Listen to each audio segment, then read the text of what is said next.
नमस्कार। शेतकऱ्यांसाठी महत्त्वाची बातमी आहे। फेब्रुवारी महिन्यात तुरीचे भाव कसे राहतील, तुरीला आवकेचा दबाव वाढणार का, पाहूयात याबद्दल सविस्तर माहिती।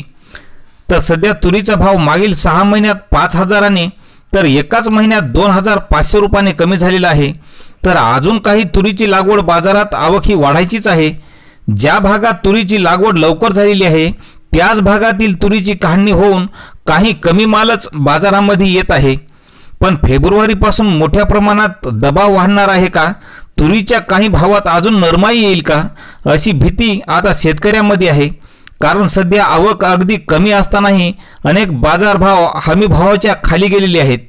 आवकेचा दबाव वाढल्यानंतर काही काळ का होईना पण मार्केटवर दबाव येऊ शकतो असे शेतकऱ्यांना वाटत आहे।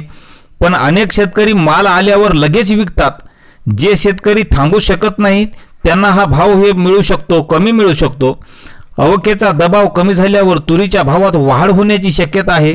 मात्र जे शेतकरी थांबू शकत नाही त्यांनाही किमान हमी भाव मिळावा अशी आता शेतकऱ्यांची मागणी सरकारकडे आहे। तर शेतकरी बंधूंनो, फेब्रुवारी नंतर पुन्हा दबाव कमी झाल्यावरच भाव वाढू शकतील अशी शक्यता अभ्यासकांनी व्यक्त केलेली आहे। अशाच माहितीसाठी चॅनलला सबस्क्राइब करा। धन्यवाद।